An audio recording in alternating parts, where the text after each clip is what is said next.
Fever dub! Bow, bow, bow. Dub in the chat. A W. Ha.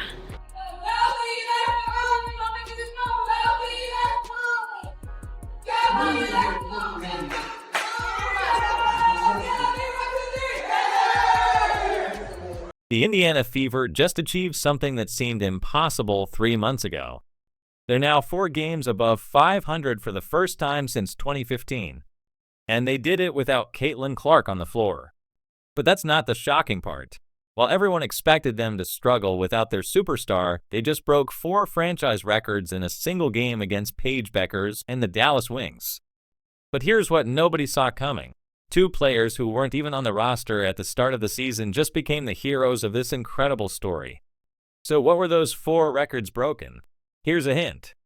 They involved Kelsey Mitchell, Aaliyah Boston, Natasha Howard, and newcomers Ari McDonald and Chloe Beebe. If you support the Fever, then smash that like button and comment, "I've got the Fever." Let's go. The 100 win over Phoenix. Stephanie White called that a big win. They were outstanding. Mitchell, come on. The former Dallas Wing, Natasha Howard. Nobody was looking for this. We think Kelsey Mitchell's going to shoot, but that is the play to make right there. Nobody in the passing lane. Everyone expected the Fever to crumble without Caitlin Clark, but something magical happened instead.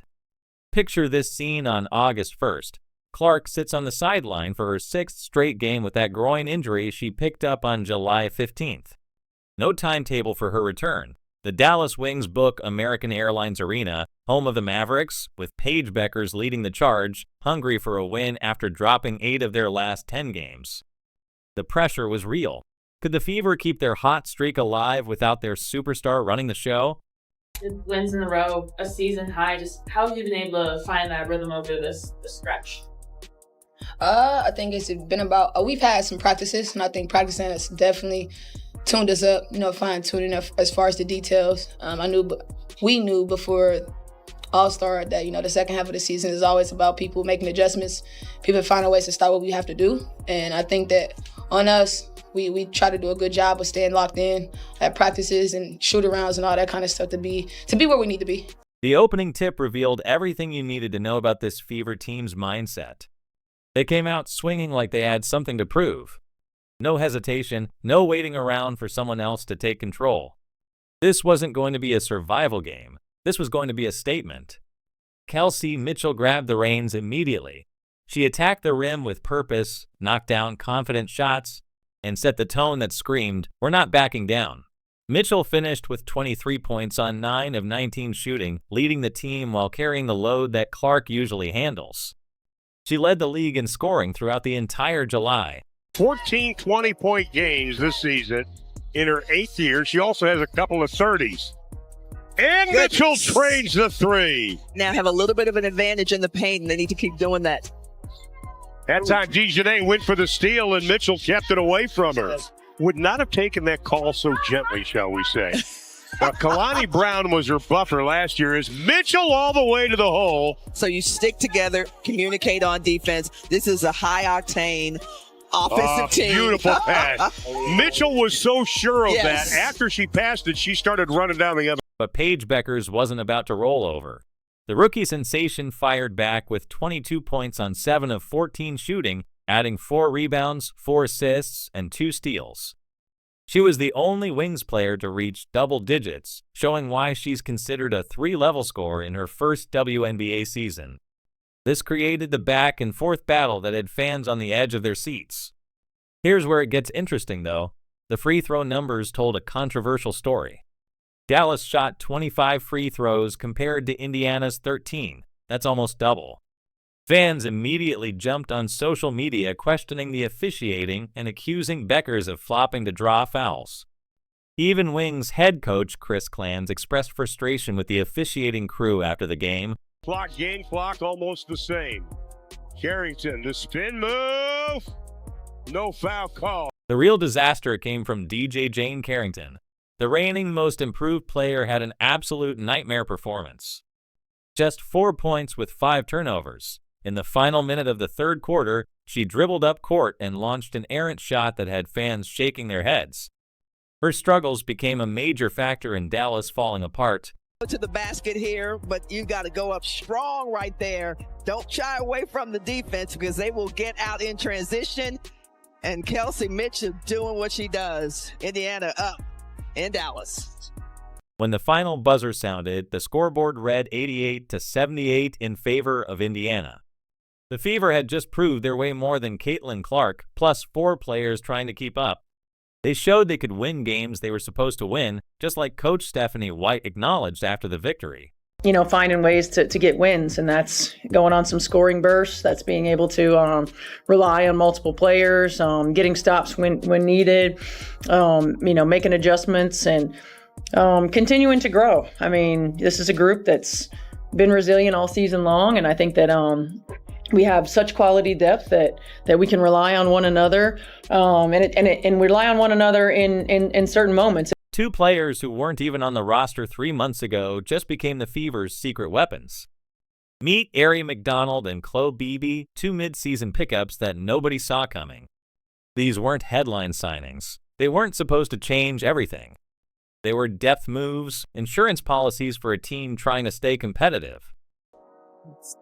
Stick to your defensive principles. This is an Indiana team that has very nimble on the offensive end. McDonald from the outside rattles another 3. That's her 3rd of the. McDonald's story reads like something out of a movie script. She was unsigned at the start of the season. No team wanted her services. Then the Fever called on June 25th with a rest-of-season contract offer after being with the team for a couple of weeks prior on a hardship contract. Fast forward to this game against Dallas, and she's dropping 15 points with 6 assists while running the offense like she's been there all year. This came right after her career high performance against Phoenix the game before, where she showed she could handle bigger moments. She should have looked up and said, "Oh, aren't you an all-star?" Pass. And Cunningham completes it. That's what Indiana does better than anybody in the WNBA. Here's what made McDonald special that night. Her point guard instincts kicked in immediately. She knew when to push the pace, when to slow things down, and how to get teammates involved. Coach White noticed this right away, saying McDonald has a point guard mentality and understanding of her impact on the game. Kelsey Mitchell called her a blessing in disguise for how she stepped up when the team needed leadership most. Yeah, I mean, I think the biggest thing with Aari is that she's dependable, and she's dependable not always for production, but she understands the impact that she can make in the game, and she understands how to do it. Starting it on the defensive end, pushing pace, dictating tempo, getting to the rim, creating shots for her teammates, all of those things. And she's got an incredible awareness. And so she understands when she's hot, and she understands when somebody else is hot and how to get them the ball. But I've just been really proud to see her confidence grow in our system and the ownership that she's taking in being that leader on the floor for us. Then there's Chloe Beebe, who made an immediate statement. She knocked down 2 crucial 3-pointers in limited minutes off the bench. Those weren't lucky shots. They were perfectly timed momentum builders that gave the Fever breathing room. Beebe's ability to stretch the floor created space for other players to operate. Coach White praised her quick integration into the system, saying she understood how to make plays and showed readiness to shoot when opportunities came. All right, say Boston rebound to Mitchell. I say Boston the rebound to Mitchell. McDonald splits the D. Bibby, this is where she's good. She can extend the defense, and she's done it. For that nice jumper. Bueckers again, another double-digit game, 6 in the quarter. Here's Bibby, launches, buries the 3. Bibby, don't do it like that. But here's where it gets really interesting. After just 2 games with the team, Beebe earned herself a rest-of-season contract. The Fever saw enough in those limited minutes to commit to her for the remainder of the year. She addressed a specific need that White identified, noting that Beebe is a stretch forward and she's a shooter, and we haven't had that. You signed Chloe Beebe to a rest of season contract today. Just what impressed you about her on that 7-day and those 2 games she played in? Well, number one, just the way that she fit in right away. She gives us a different look from that forward position with her ability to stretch the floor. And particularly in 2 games where we really needed to create space for AB to go to work inside, she was able to do that for us. She came in and she learned the system right away. It just was such an easy transition, and she's produced. These two unknowns became the difference makers in the Fever's biggest winning record since 2015. McDonald provided the point guard leadership they desperately needed. BB gave them the floor spacing that opened up the entire offense. Coach White's system clicked because these players understood their roles immediately and executed without hesitation. The Fever weren't just surviving without Clark anymore. They were thriving because players like McDonald and BB stepped into roles they weren't originally signed to fill. But they weren't the only ones making history that night. While everyone watched the scoreboard, the Fever were quietly breaking records that hadn't been touched in franchise history. 4 different achievements happened in one night. These weren't just good performances. These were record-breaking moments that rewrote what this team could accomplish. Here's the first one that shocked everyone. Aaliyah Boston and Natasha Howard became the first WNBA teammates ever to record at least 10 points, 10 rebounds, 5 assists, and 2 steals in the same game. Think about that for a second. In the entire history of the WNBA, no 2 teammates had ever achieved those numbers together in one night. Boston put up 12 points, 11 rebounds, 5 assists, 3 steals, and 1 block. Howard matched her with 11 points, 16 rebounds, 5 assists, 2 steals, and 1 block. Watch the attention Boston gets. Opens up a lot for the guards. Here's Boston. Bueckers had nothing she could do. No rebound Howard. That's rebound number 9 to go along with her 9 points. Beautiful dish inside to Boston. What we'll do is share the basketball here. Just a little dump down to Boston.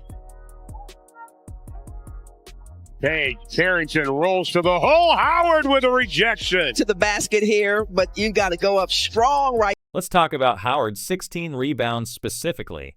That was a career high for her. She dominated the boards like she was playing against high school players. Boston extended her double-double streak to 5 games with her 11 rebounds. She's been consistent all season long, but this performance showed she could elevate her game when the team needed it most. That pass outside to Howard. Oh, Boston wow. at the basket, foul on Haley Jones. It is not a move her out geographically away from the lane to get her off the basket. Tough rebound there. Geisel shooter's going to come out. Lee Yu-Ru will check in. But that's not all. Kelsey Mitchell now leads the entire WNBA in most 20-point games after the All-Star break. Her 23 points against Dallas marked her 13th game this season with 20 or more points. Mitchell has been the steady scoring threat that keeps this offense moving even when other players struggle. The 100 win over Phoenix. Stephanie White called that a big win. They were outstanding. Goodness. Mitchell, come on. The former Dallas wing, Natasha Howard. Nobody was looking for this. We think Kelsey Mitchell's going to shoot, but that is the play to make right there. Nobody in the passing. Here's where it gets really interesting. Chloe Beebe set a franchise record by hitting multiple three-pointers in each of her first 3 games with the Fever. Those 2 three-pointers she knocked down weren't just nice shots. They made history. No other Fever player had ever started their tenure with the team by hitting multiple threes in their first 3 appearances. The 4th record belongs to Aari McDonald. She became the 3rd fastest player in Fever history to reach 150 points and 50 assists. The only players ahead of her on that list are Caitlin Clark and Tama Catchings. That's elite company for someone who wasn't even on the roster 3 months ago. McDonald's ability to score and facilitate has been crucial in filling the point guard role. For us, when we get a chance to really put ourselves in a position to, win games, we got to win them. I think any competitor knows that when we say win them, win them. And I think we took some time off. We had a little drop off today, and I think that's what she's talking about. It was inconsistent. I think we could have been a little bit better. 4 records in one night prove this wasn't luck. This was a team finding its identity and showing what they could accomplish when everyone contributed. The Boston-Howard combination gave them front court dominance they hadn't seen before. Mitchell provided the consistent scoring punch. Beebe stretched the floor immediately. McDonald ran the offense like a veteran, but the real fireworks came after the final buzzer Obviously, Ari, you only joined this team mid-season, officially on a full contract now. Congratulations. But just the impact that Ari has had overall, how do you feel like? Oh, it's unbelievable. This is our blessing in disguise. We always tell her that we appreciate her. Seriously, Kelsey Mitchell's postgame comments contained a subtle message that Fever fans had been waiting to hear. The locker room buzzed with energy after their historic win. Players were still riding high from breaking 4 records in one night. Mitchell stepped up to the microphones with confidence radiating from every word she spoke. Her words seemed innocent on the surface, but there was something deeper brewing underneath. Mitchell praised her teammates for stepping up and filling roles when certain players weren't available. She specifically highlighted Ari McDonald's contributions, saying, "This is our blessing in disguise." That phrase hit different when you consider the context of recent roster moves. Season was all over the place, obviously, with, the people that was on the team, the people that wasn't on the team, injury, Tutu not being around as much with her injuries, and just, it takes a lot for a pro to step up and, be where her feet is and step and fill in shoes that, not a lot of people expect. And I think for Ari, she compliments myself, all the other players so well because she just gets it as far as knowing where people are, knowing the chemistry. And I think for us to her, we have to make sure that we keep patting her on the back because this is a big position to fill. And I think that she's doing it unbelievably well. So shout out to you, Ari. Appreciate you. Here's where it gets really interesting. Mitchell's comments about McDonald being a blessing in disguise carried a subtle jab at Dana Bonner's departure from the team. The Fever waived Bonner earlier this season, which freed up resources to keep McDonald and signed Chloe Beebe. Mitchell's praise for the new addition suggested the team felt liberated after those changes were made. She went deeper into McDonald's impact, stating, "We always tell her that we appreciate her seriously because our season was all over the place and it takes a lot for a pro to step up. Be where her feet is and fill in shoes that not a lot of people expect." This wasn't just praise for McDonald. This was Mitchell acknowledging how much better the team chemistry had become with the new roster construction. Coach Stephanie White emphasized the team's us versus the world mentality paying off in a big way. White's focus on resilience and overcoming challenges became the foundation of this team's identity. The players bought into this mindset completely. They started playing with a chip on their shoulder that translated into wins on the court. Players talked openly about their improved chemistry and competitive edge after the game. There was a sense of freedom in how they moved and played together. The energy felt different. The commitment to each other seemed stronger. These weren't just empty words after a good win. This was a team that found its identity through adversity. And I asked Kelsey in regards to, or about this, but Ari, just the impact that she's had for you all this season. What do you like most about what you've seen from her thus far? No, number one, her energy. I mean, she is, she's an energy giver. She's fast. Her speed changes the game for us. Her ability to get the ball from one end to the other quickly. Her ability to get into players defensively. She changes the game for us in that way. I have continued to be impressed with just how quickly she immersed herself, into our team and fit in right away.